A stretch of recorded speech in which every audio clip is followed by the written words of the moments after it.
El nombre de la charla viene básicamente porque he estado buscando mucha información sobre blockchain y si ustedes lo han hecho, cada vez que entran a buscar información, buscan una charla, encuentran un documento, lo que sea, y lo primero que empieza a hablar es de Bitcoin. Y si no es de Bitcoin, es de Ethereum. Y si no es de Ethereum, es de Monero. Pero no nos habla de blockchain, nos habla de criptomonedas. Por eso le puse ese nombre de otra charla de Block Currency, porque parece que uno estuviera buscando charlas o información o documentos de criptomonedas y no de blockchain. Esos son algunos descargos. Yo no soy experto en blockchain, tengo muy poco camino recorrido, es una tecnología que de hecho tiene poco camino recorrido. No soy experto en criptomonedas. Si me quieren hacer preguntas sobre criptomonedas, algunas se las voy a poder contestar, otras seguramente no. Sobre todo la parte financiera es la que más me ha gustado de las criptomonedas, más que la parte tecnológica. No creo que sea el momento de las criptomonedas, ni siquiera lo podemos hablar en el break porque esa es mi visión, o si quieren preguntarlo.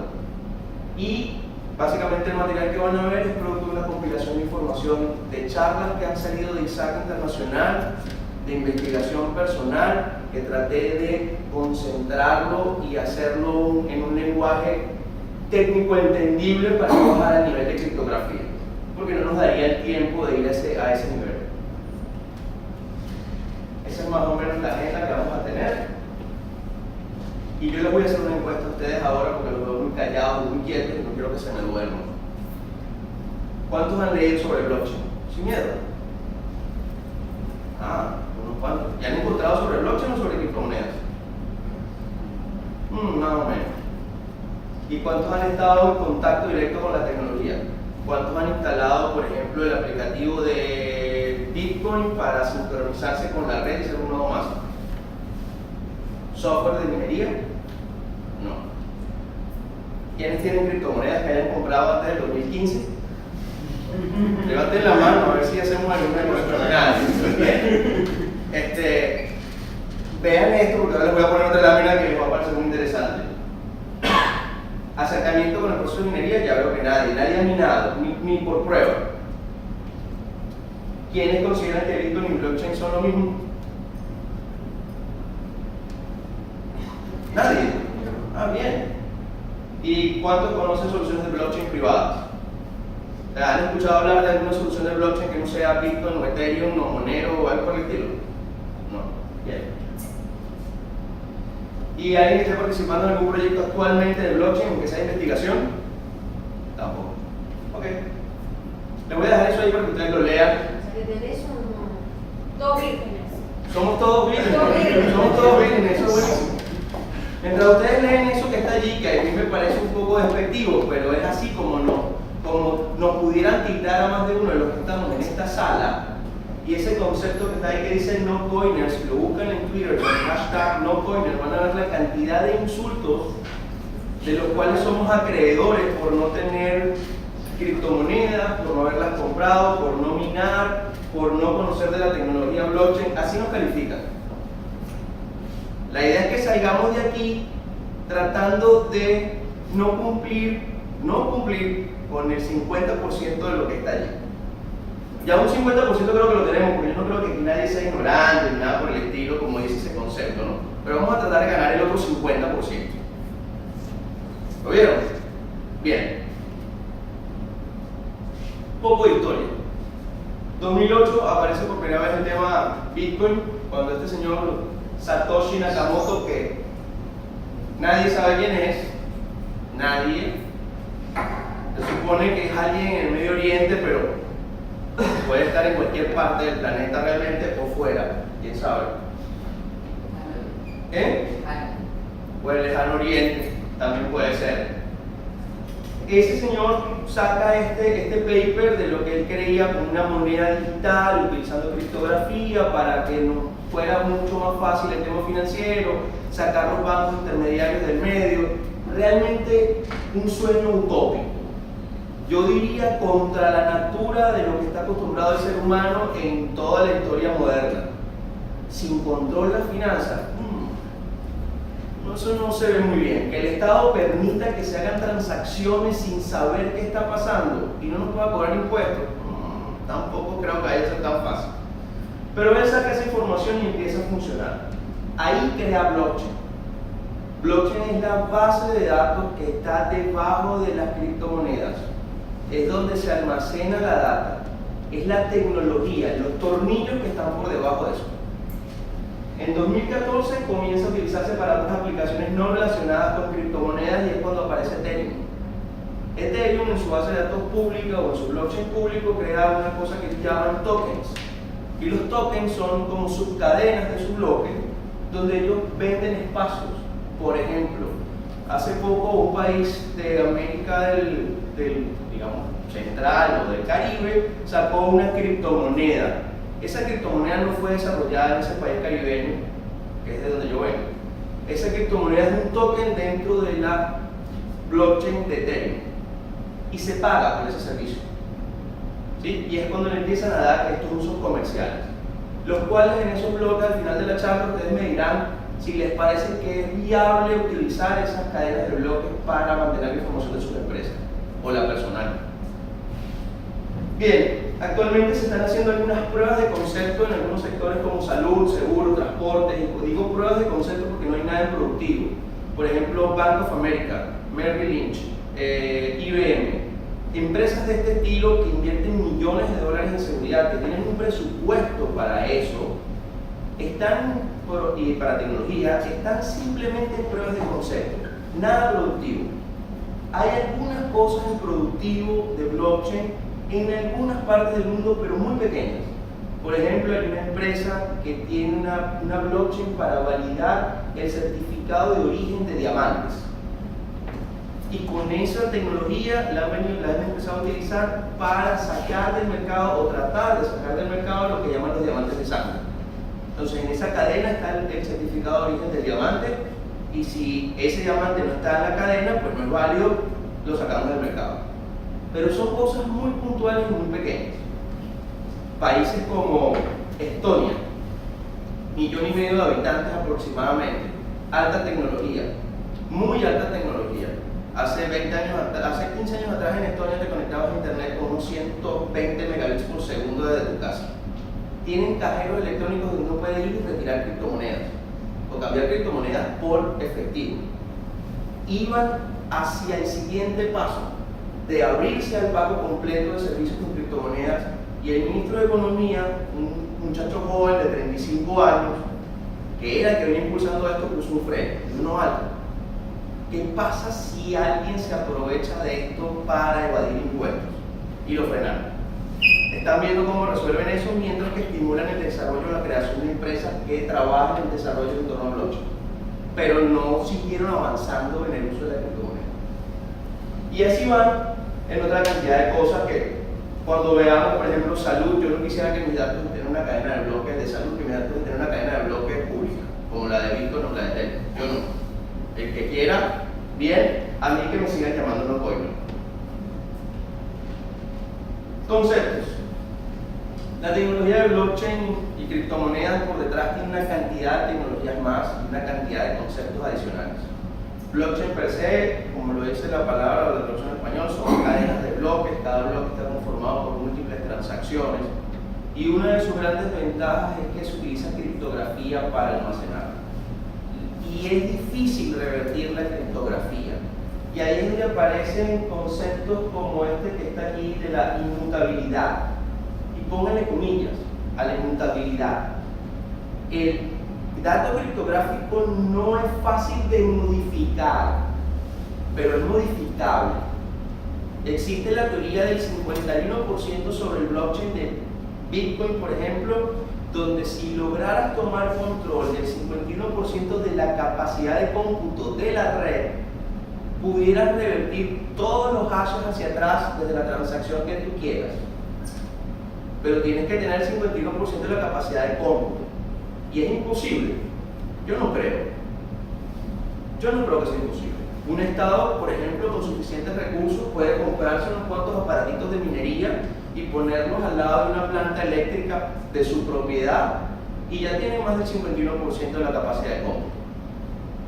Si nos queremos buscar la vuelta para hacer las cosas y cosas del lado oscuro de la fuerza, como diríamos, se puede. Luego aparecen temas como la prueba de trabajo, el proof of work, que es la base del consenso del blockchain de Bitcoin. Los bloques, empezamos a hablar de criptografías, de hashes, de SHA-1, de SHA-2, aparecen los tokens, aparece esta palabrita que está aquí muy chiquita, que es el nonce. Esa palabra es un número aleatorio, guárdenla en la memoria inmediata porque la vamos a ver ahora más adelante. Es la clave de la prueba de trabajo del blockchain, tal como lo conocemos hoy. Esa palabra es la clave de todo. Aparecen los contratos inteligentes, o los smart contracts cuando aparece Ethereum, buscando darle cierta inteligencia a las transacciones, validarlas, que se puedan tomar decisiones automáticas antes de ejecutar la transacción o de grabarla dentro del bloque. Pero conceptos hay muchos, podemos estar horas y no salir de conceptos. Y cada tecnología tiene su propio concepto. Y aquí no están los conceptos relacionados a los componentes de software que hacen que esto funcione. Hablemos de Node.js, hablemos de Go Language, hablemos de Dockers, hablemos de, y sigamos nombrando por lo menos 6 o 7 componentes tecnológicos más de bits y bytes que están debajo. O sea que es mucho para leer y mucho para investigar, y la verdad que en concepto pudiéramos tener todo el día. ¿Cómo creemos que es una transacción? ¿Cómo se cree normalmente que es la gente que es una transacción de Bitcoin? Voy y pago con mi teléfono el café y me fui. Eso es lo que la gente cree que sucede, tal como si fuera plata en efectivo, tal como si fuera la tarjeta de débito. Y esto es lo que realmente sucede. Es todo un camino donde nosotros vemos solamente este pedacito. Simplemente escaneo el código QR, hago el pago y me voy. Y aquí empieza todo el proceso, donde se envía la solicitud del pago de una cartera a la otra, la solicitud de la transferencia de dinero, se calculan los hashes, se suma esa transacción a un bloque, se hace la solicitud del cálculo del nonce que está aquí, que es el proceso de minería, la famosa minería, y una vez que se calcula eso se pasa a la red, y después que eso se pasa a la red se sincroniza, y aproximadamente unos 15 minutos después, tal vez, empieza a sintonizarse en la red. Se demora 10 minutos aproximadamente en calcularse un bloque. Puede tener N transacciones, pero un bloque son aproximadamente 10 minutos. Y en los siguientes 5 minutos es para que empiece a sincronizarse con el resto. Y al final, llega el dinero al destinatario. Piensen ir al supermercado a pagar con criptomonedas y tener que esperar 10 minutos a que se confirme la transacción. Ya no funciona. Piensen en salud, que es más crítico. Tienen un paciente en un quirófano, necesita una medicina de emergencia, hace la solicitud por el sistema, hay que esperar a que se mine el bloque 10 minutos para que farmacia pueda enviar el medicamento al quirófano. El paciente se nos murió. Tampoco es viable. Entonces, cuando uno empieza a analizarlo de esa óptica, dice, ¿cómo aplico blockchain al día a día, al negocio, a una cadena de suministro, a la salud o a lo que fuera? No es sencillo viéndolo así. Entonces vamos a hablar un poco de lo que está detrás. Las famosas redes peer-to-peer, las conocemos, todos lo vivimos. ¿Quién no usó Napster? ¿No usaron Napster? ¿Nadie usó Napster aquí? ¿Quiénes usaron Napster? No, aquí no hay derechos de autor, nadie nos va a demandar por haber bajado música de esa red. Ahí nacieron las redes punto a punto. Y esto utiliza básicamente eso, poder de cómputo distribuido. Comenzó por ser simplemente PCs interconectadas, que el cálculo matemático que había que hacer era fácil, entre comillas, y las propias PCs lo podían hacer. Hoy en día tenemos equipamiento especializado para eso. Son pequeñas cajitas que parecen una fuente de poder de las de hace 20 años atrás, que tienen procesadores así, especializados para criptografía, y son capaces de calcular 13 o 15 millones de hashes por segundo. ¿Sí? Hay redes donde no puedes entrar a minar si no tienes ese tipo de soluciones. Una cajita de esas cuesta unos $2.000 hoy. Antes del boom del Bitcoin del año pasado, una cajita de esas costaba unos $560. ¿Sí? Y después ahí es donde empiezan a ver los negocios paralelos, que son más bonitos que el mismo Bitcoin. Entonces, aquí básicamente son mensajes que viajan por toda la red y se van comunicando entre ellos, la mayoría con algo que se llama gossip, que son chismes, broadcast, por llamarlo de una manera más técnica, entre la red. Para decir, yo tengo el hash, ya lo calculé, yo estoy trabajando con este número aleatorio, yo estoy trabajando con este otro, ya inserté el bloque, yo lo empiezo a validar y todo se comunica alrededor de esa red peer-to-peer. Hay nodos que suben, hay nodos que bajan, unos están siempre desconectados, otros son aleatorios, pero el poder de cómputo viene de ahí, distribución de carga. Hashes. ¿Familiarizados con hashes? ¿Sí? Bien. Utiliza hashes SHA-256, básicamente es donde está el fuerte del blockchain de Bitcoin. Y como ven, la diferencia entre esta frase y esta frase es un punto, solo cambia un punto, pero el hash cambia completamente, porque el cálculo cambia completamente el número, no el tamaño. El hash siempre va a ser del mismo tamaño, siempre va a pesar y ocupar el mismo espacio, pero el número cambia radicalmente por el cálculo matemático que se hace detrás. ¿Sí? Un punto, no cambió nada más. Entonces, lo que quiere decir con la inmutabilidad es que, y esto no es reversible, yo no puedo meter una fórmula, esto en una fórmula y obtener este resultado, no es viable. Y lo que hablan de la inmutabilidad es justamente eso, yo no sé de dónde viene esto, por ende no lo puedo recalcular. Y como los tengo enlazados unos con otros y uno depende del otro, no puedo cambiar uno sin afectar a los anteriores. Por eso es que necesitaría cambiarlos todos hacia atrás. Quiero cambiar la transacción 100, tengo que cambiar desde la 100 hacia la 1. No puedo cambiar solo la 100, porque están enlazadas. Llaves públicas y privadas, también utiliza criptografía de llaves públicas y privadas. Pueden ser de PGP o de Diffie-Hellman o de curva elíptica. En el caso de Bitcoin utiliza firma digital por curva elíptica. Cada nodo tiene una llave, cada wallet tiene una llave pública y privada, y ahí es donde empiezan los otros problemas de seguridad, en cómo almaceno las llaves públicas y privadas de mi billetera, donde tengo mi dinero.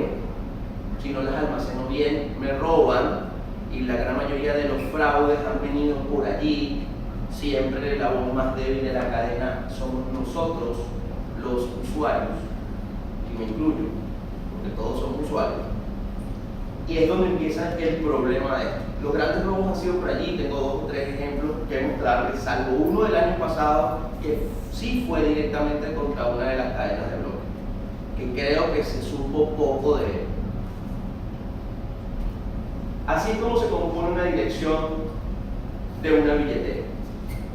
La clave pública que vimos anterior le aplican un hash 256, a ese resultado le aplican un hash RIP MD160, le agrega 3 ceros adelante, le vuelve a hacer un hash, lo vuelve a calcular, toma los primeros dígitos, los primeros 4 bytes del resultado del paso 5 y se lo suma al paso 3 y le calcula un paso 58, y aquí está la dirección de mi monedero electrónico. Revertir eso no es fácil, no es sencillo, porque aparte tengo que tener la clave pública. Entonces, esta dirección, teóricamente hablando de mi billetera, es altamente segura, hasta que yo dejo mi certificado donde no debo, o hasta que lo tengo en mi celular y no le pongo un antivirus, o lo dejo en manos de cualquiera, o no encripto el celular, o dejo mi laptop desatendido. Ese tipo de cosas que le prestamos poca importancia y siguen siendo los mismos problemas de toda la vida. Encriptar discos, poner antivirus, poner claves seguras. Son los mismos problemas, no han cambiado. Luego aparece algo que es la raíz de Merkle, que es un hash de todos los hashes. Esto es un poco más complejo. Resulta que cada transacción de esta que está aquí abajo, que puede ser, yo le envío dinero a Etel, le envío un Bitcoin a Etel, se graba una transacción y a esa transacción se le calcula un hash. Pero no se sube directamente al bloque cada transacción. Se juntan múltiples transacciones que luego se unen en pares. Por ejemplo, la 0 con la 1 se les calcula cada una su hash y a estos dos hashes se les calcula un nuevo hash. Y así sucesivamente hasta que viene aquí a esta raíz de transacciones.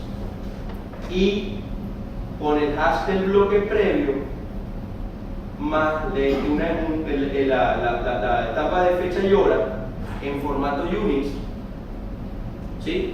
Ese formato que es un número X que se calcula a partir de 1970, cuando aparece la primera versión de Unix. No sé por qué se sigue usando ese formato, pero está ahí. Y luego se calcula este número aleatorio, que ahora vamos a ver un ejemplo más adelante de cómo es.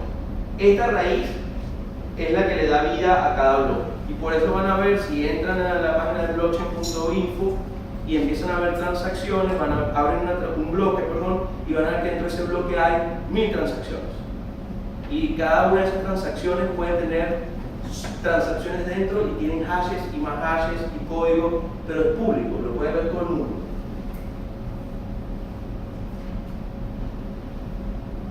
Así es como se ve la estructura de un dato o de una transacción en Bitcoin. Se pone una versión de software. La versión de software no tiene por qué ser la misma para todos los nodos, pueden tener versiones distintas. Un contador de entradas de ese libro de mayor, porque básicamente termina siendo un libro de mayor contable, un libro de transacciones, pero moderno. Hiper. Luego hay una entrada de datos, una salida de datos y un número de bloque con su timestamp. Hasta ahí simplemente son archivos de salida de transacciones que se convierten en cosas comunes. ¿Sí? Hay un primer bloque un Genesis block en todo blockchain, y luego empiezan a generarse más bloques, y cada uno de esos bloques está compuesto por esto: versión, el nonce, el hash del bloque previo, la estampa de fecha y hora y todo el árbol de Merkle. Y ahí se conforma un bloque. Y la prueba de trabajo de minería, y aquí esta prueba de trabajo es la minería en sí, se calcula en base a todos estos datos que están aquí arriba. Y lo que calculo realmente es este número. Este número que busco es un número aleatorio. Y cuando eso sale, queda la estructura del encabezado del bloque tal como se ve, con todo lo que es el registro de la transacción de Coinbase más el registro de la transacción normal. Se van uniendo entre ellos. Es para que tengan una idea de cómo está dentro ese Bitcoin, pero no nos vamos a meter allí porque yo no les voy a hablar de Bitcoin. La prueba de trabajo es donde está lo rudo y donde está todo esto que yo les decía: si espero por un medicamento, si espero 10 minutos para pagar en el súper. Esa prueba de trabajo viene básicamente, ese nonce es un número aleatorio, como les dije, que se empieza a calcular desde el 0 hasta el que carga, y lo que busca ese número es obtener que con ese número, haciendo el hash delante del hash del bloque, se puedan insertar una cantidad específica de ceros. Este es mi hash, y mi objetivo buscado es que cuando lo calcule, cuando tenga el nonce y lo agregue para calcular el hash, me dé 10 ceros. Antes, como el primer número del hash, tiene que ser 10 ceros continuos. La única forma de poder llegar a encontrar ese número es por fuerza bruta: 1, 2, 3, 4, no hay otra manera. ¿Por qué? Porque yo tengo un hash y tengo que agregar un número que, cuando se lo agrego, adelante el hash resultante tiene que tener 18 ceros. No hay forma. Tiene que ser uno por uno. Y por eso está el tiempo que toma calcular esto. Y por eso es que hoy en día se habla de pools de minería. Ya no se habla de minar solo. Ahora nos unimos entre varios. Yo estoy suscrito a un pool, por ejemplo. Yo no quería ser más no coiner, y entonces empecé a minar. Desde mi casa, con otra que tiene una GPU un poquito más rápida. Y empecé a minar. ¿Qué hace ese pool? Utilizando esa misma red peer-to-peer, reparte. Dice, tú vas a tener desde el número aleatorio 1 al 100, tú del 101 al 300, y así los reparte. Y cada uno de los nodos empieza a calcular el nodo. Cuando uno de los nodos lo consigue, se lo entrega a la red, se termina de armar el bloque y se somete. Cuando ese bloque se somete a la cadena, el pool que lo minó obtiene una recompensa en bitcoins. Y esos bitcoins se reparten equitativamente entre todos los miembros del pool. Y así es como se van generando nuevos bitcoins. Por eso es que lo llaman minería, ¿no? Pues, estoy sacando dinero, o sea, básicamente estoy inyectando criptomonedas en base a prestar mi capacidad de compra. Y luego esos mineros son los que gastan o venden bitcoins y los van repartiendo hacia el resto de los mortales, por llamarlo de alguna forma. Entonces, ya usted ve que queda por aquí, es aleatorio, bajo probabilidad, requiere muchas pruebas de ensayo y error. Creo que no me quedó nada. La dificultad se calcula o se recalcula cada 2016 bloques, aproximadamente unas 2 semanas. ¿Por qué? Porque siempre tiene que estar, el cálculo promedio del bloque tiene que estar alrededor de 10 minutos. Si al final de 2 semanas ese cálculo promedio bajó, se aumenta la dificultad. ¿Sí? Si empezamos con 5 ceros al inicio del hash y al final de 2 semanas eso se está calculando en 8 minutos en promedio en lugar de 10, entonces aumentamos la dificultad y ahora tienes que agregar 12 ceros. Y a las siguientes 2 semanas se revisa nuevamente y si bajó el tiempo promedio, aumentamos la dificultad y ahora son 14 ceros. Entonces toma más tiempo encontrar el nodo. Siempre para mantenerlo en el torno de los 10 minutos, buscando ser como un poco equitativo entre quienes tienen más y menos poder de compra. Que no siempre sea el mismo el que encuentre o logre minar el bloque. Entonces se revisa de esa manera, manteniendo algo parejo. Tú me vas diciendo como idea. Yo me pierdo. Esto es un ejemplo que les puse acá para mostrárselo. Ahora tengo uno más adelante que capaz un poco más gráfico. Que como ven, esto empieza a sumarse, ¿no? Y se va a hacer 1, 2, 3, hasta que llega aquí el número de 856.192.328. Y aquí lo van a encontrar los 10 ceros que van al principio del hash. Y ahí va. Pero esto es 1 en 1, siempre, por cada bloque. Cada bloque requiere este cálculo. No hay otra forma de hacerlo. Este es el ejemplo que yo les puse. Por ejemplo, el primer bloque de Bitcoin, que es el Genesis Block, fue minado el 1 de marzo de 2009.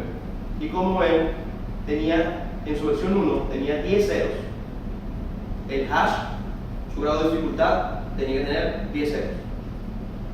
Este bloque, que es de la semana pasada, es el 521.107, su hash tiene que tener 18 ceros.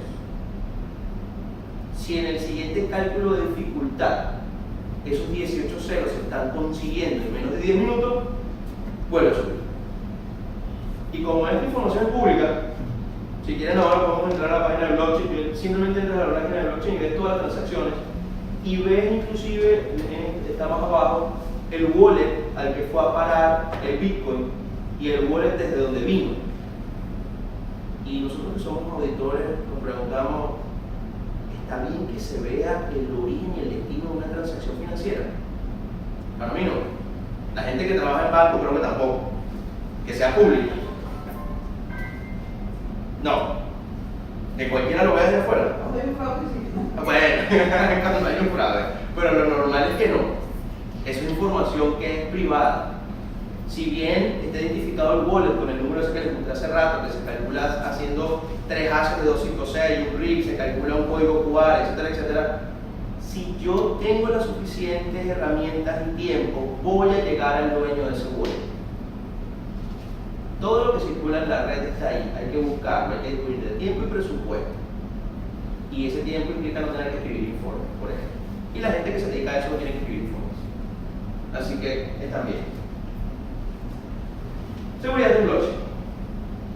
Bien, en términos de seguridad, podemos decir, o todo el mundo se nos enfoca en decirnos todo lo positivo. que tiene criptografía, que está cifrado, que es altamente tolerante a fallos por la capacidad de cómputo que hay atrás, que hay consenso entre los participantes de la red, así que todos manejan la misma información, que está replicado. Todo eso es maravilloso, pero nadie nos muestra de verdad lo que es la parte de gestión que está detrás de esto, que es de software abierto. Si de verdad es una ventaja que sea de software abierto, no lo sé. Yo sigo teniendo mis reservas con el software abierto, con el software de código abierto. Lo importante es que tú lo pudieras revisar y asegurarte de que en ese software no haya nada que te juegue en contra. Pero tienes que tener gente desarrollando que esté entrenada en desarrollo seguro. Porque si no, no se van a dar cuenta de que hay problemas en el código. La verdad que no solucionaste el problema. Que es transparente. También me preocupa, si tengo transacciones financieras allí, que la red sea tan transparente no juega bien. Inclusive hay regulaciones legales en países donde no se puede ver la información financiera de alguien, aquí la hay. Información privada, reglas de clasificación de información privada, confidencial, crítica, no se puede mostrarse ese tipo de información. Entonces, ¿tiene atributo positivo? Sí. Pero yo creo que hay que también escarbar un poquito y cuestionar esos atributos positivos. Que esté encriptado, tal vez yo hoy puedo solucionar mi problema simplemente encriptando la base de datos donde está la información de mi negocio. ¿Quiénes la encriptan? De los que están aquí, tenemos todos. Y no tengo que implementar una nueva tecnología que está fresca y nueva y que me puede generar más dolores de cabeza y costo de lo que ya tengo hoy. Por ejemplo, tal vez una solución sea encriptar mis datos antes de ir a blockchain. Desde el punto de vista de auditoría, lo que les hablaba de las transacciones inmutables, nos dicen no, hoy en día ya no hay que auditar. Esas auditorías de muestreo ya no son necesarias porque como es inmutable, estamos seguros de que no cambió, ya no se audita. Pues no funciona de esa forma. Los países tienen leyes, los seres humanos estamos acostumbrados a vivir de cierta manera y a hacer ciertos procesos. Y la auditoría es uno de ellos, mucho más cuando hablamos de finanzas, donde hay dinero de por medio. Las transacciones tienen que ser verificables. Yo tengo que saber como auditor de dónde fue, cómo fue y para qué, y quién lo autorizó y por qué, pero no tiene por qué saberlo un ente externo. ¿Sí?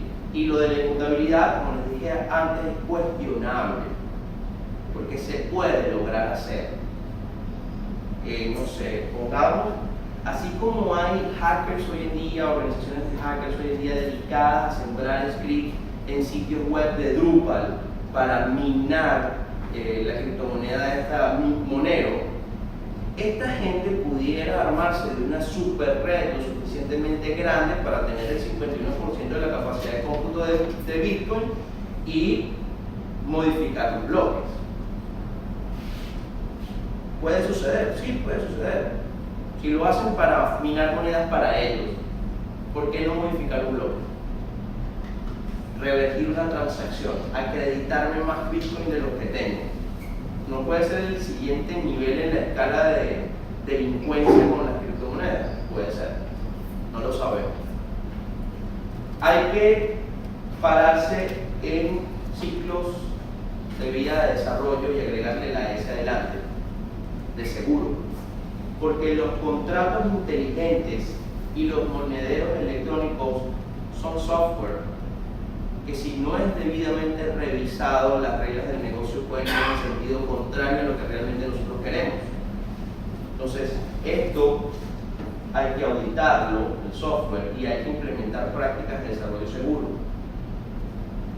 Maximiliano, que es uno de los que trabaja con ustedes a diario en ISACA, siempre que hablamos termina diciendo una frase, palabras más, palabras menos, algo así como que la verdad de la seguridad está en el código. Y tiene gran razón en eso, porque los datos como datos, el servidor, la base de datos, la PC, eso son commodities. Lo importante es la información cómo se genera y cómo se accede a través de la aplicación. Y si la aplicación está mal desarrollada, soy vulnerable. A todas las empresas donde le han hackeado datos, le han robado información, ha sido a través de aplicaciones. Les doy un ejemplo, ATE, aseguradora de los Estados Unidos, 80 millones de clientes, año 2016. Le robaron 80 millones de registros de sus clientes. En el mercado negro un registro de ese tipo vale entre 30 y 50 dólares, mucho más que el de una tarjeta de crédito, porque se pueden hacer múltiples tipos de fraude con esa información en Estados Unidos, desde suplantación de identidad hasta falsificación de cheques, lo que quieran, entonces vale mucho más. Inclusive algunas organizaciones lo venden con calidad de servicio. Si el dato que te vendí ya fue bloqueado, te lo reemplazo por otro. Tienen SLA, son bien organizados. ¿Cómo le roban la información a Atlas? Tienen la base de datos cifrada. Cifran en la comunicación entre los PCs y los sistemas. Medidas de seguridad, todas las que se puedan imaginar, porque tienen que cumplir con múltiples leyes norteamericanas como IPA y SOX, que son bien rudas con respecto a esos requerimientos. Alguien con ingeniería social logró sembrar un malware. Ese malware empezó a recolectar información sin romper y encontraron una pequeña endija en la pared, que era que el software almacenaba unos temporales en cada PC que ejecutaba el aplicativo y no lo almacenaba encriptado. Esa información fue la que empezaron a recolectar PC por PC y a sacarla de la red utilizando una técnica que se llama tunelización de DNS. Son consultas de DNS que nuestros dispositivos de seguridad ven pasar y las miran y dicen, es una consulta de DNS, no pasa nada, pero realmente esa consulta de DNS está yendo a un DNS con un payload cambiado, donde va sacando fragmentos de datos de a muy poquito. Quien es inteligente lo va a hacer de muy poquito. Hay quienes se ponen ambiciosos y quieren sacar paquetes mucho más grandes. Y así les robaron 80 millones de pesos. ¿Dónde estaba el problema? En el software. Estaba almacenando una parte en un sitio no encriptado. Entonces imagínense lo que puede pasar aquí, y más con esta tecnología que poco conocemos aún. Y el otro tema aquí son las reglas de consenso. Si bien la prueba de trabajo es una buena regla de consenso para que todos los nodos en la red estén de acuerdo en lo que está pasando, para algunos casos puede no ser la mejor. Sobre todo cuando permito que cualquier nodo se incorpore a mi red de consenso. Y ahí es cuando ese 51% de capacidad de cómputo se pudiera lograr. Si yo controlo autorizando qué nodos pueden y cuáles no unirse a mi red de consenso, le pongo un freno a este problema. Van a tener que apoderarse de mi nodo. 5 minutos. Bien. Hay una diferencia entre bases de datos tradicionales y blockchain. Blockchain solo permite insertar. Y nos lo dicen todos los días. Solo inserta, no borro. Y digo, ¿qué pasa con regulaciones como GDPR? La Ley de Protección de Datos Europea, que exige que los datos de una persona que estén almacenados en un sitio puedan ser borrados cuando esa persona así lo solicite. ¿Cómo lo borro? No recuerdo bien la ley acá en Uruguay si permite que una persona solicite eso. Sí permite. O sea que si mis datos clínicos, que es la otra que vamos en Uruguay a tener una historia clínica digital única en el país, y yo no quiero que esté allí, o no quiero que esté en una mutualista, y tienen blockchain y digo, no, bueno, no te lo puedo borrar porque tengo blockchain solo permite insertar. ¿Cómo cumplimos con la ley? Yo les voy dejando cosas ahí de esto que luego vamos a ir viendo en la siguiente parte. Replicación completa de bloques en cada miembro, y esto era con un maestro esclavo o un multimaestro. Se podían hacer cosas de segmentar las tablas y decir en base a queries qué quiero replicar y qué no quiero replicar. Eso se lograba con SQL 2000 hace unos cuantos años atrás. Yo imagino que hoy en día se puede hacer igual. No creo que eso haya retrocedido. La mayoría de los miembros tienen que estar de acuerdo con el resultado. Aquí las transacciones son distribuidas y aquí la validación la hace cualquier miembro. Y aquí restricciones de integridad. Esto de la validación de cualquier miembro lo hace también en base a los contratos inteligentes. O sea que si los contratos inteligentes están bien desarrollados y bien customizados y almacenados de forma correcta, aquí no debería haber mayor problema. Incidentes de seguridad que les comentaba antes. La mayoría a nivel de individuos o de personas que son falta de controles o pérdida de la clave. Le perdí la clave pública y privada. No lo almacené bien, no lo recuerdo. Y esto pasaba mucho al principio, donde el monedero electrónico era un software que había que instalar y había que ser casi un experto en criptografía para ponerlo a funcionar. Hoy en día hay páginas que ofrecen el servicio. Si lo van a hacer, váyanse directamente a la página de blockchain, a la oficial, créense su wallet allí eso le va a mandar un certificado, van a poder instalar un código de doble validación en su celular. Por favor, bloqueen el celular. Lo interesante es que cada vez que se vayan a loguear van a poner su usuario y clave, él les va a mandar un correo, después que les manda el correo, ustedes le van a aceptar, les abre otra página y después les pide el código. O sea, está bastante bien regulado por ese aspecto. Cuando lo tienen a nivel de personal en celular es más complejo. Control sobre llaves criptográficas y malware. Ahí está el gran problema. Un malware en el dispositivo. Empecé a hacer un keylogger y llevarme toda la información y adiós. Toda la seguridad del blockchain se perdió. Luego tenemos cosas como esta, ¿no? De intercambio. Una empresa que perdió entre 2011 y 2014 algo así como unas 755.000 criptomonedas.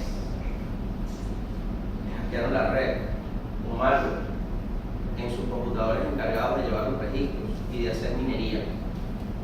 Adiós. Bitfitness comprometió el sistema con múltiples firmas y perdió 120.000 monedas, unos 72 millones de dólares aproximadamente. El año pasado hubo una, también en Japón, que no la puse aquí, que perdieron una buena cantidad cuando el Bitcoin todavía estaba por encima de los 11.000. Y luego problemas de infraestructura. Y este no es el único problema de infraestructura. Hubo un desbordamiento en la cadena y hubo que hacer una bifurcación de la cadena. Ese concepto no lo quise poner aquí porque la bifurcación de la cadena es compleja. Pero el año pasado hubo uno con Ethereum, que nadie lo supo. Les modificaron la cadena. Les hicieron una bifurcación de la cadena, cambiando datos. Y cuando se dieron cuenta ya era tarde porque se habían transferido millones de Ether hacia diferentes lugares. Y para tapar esto, simplemente revertieron el bloque de que eso de que no se puede modificar queda nuevamente en tela de juicio y lo dejaron todo como si nada hubiese pasado. De hecho, si ustedes entran a consultar el bloque de Ethereum, no van a ver la existencia de ese evento. Y entonces me pregunto como auditor, ¿eso está bien? Para mí no. Y esta es otra. Esta es la joya de la corona. Y ya termino porque ya me está viendo el reloj. El año 2015, en un evento de seguridad creo que fue en China, Japón, un trabajo conjunto entre Interpol y Kaspersky y un grupo de hackers, encontraron la manera de insertar información dentro de la cadena de bloques, donde ponían en un espacio público que tiene blockchain, ellos lo encontraron, insertaban fotografías de pornografía infantil.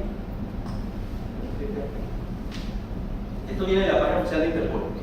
Para mí Interpol es un organismo respetable, hasta aquí se comprobará lo contrario.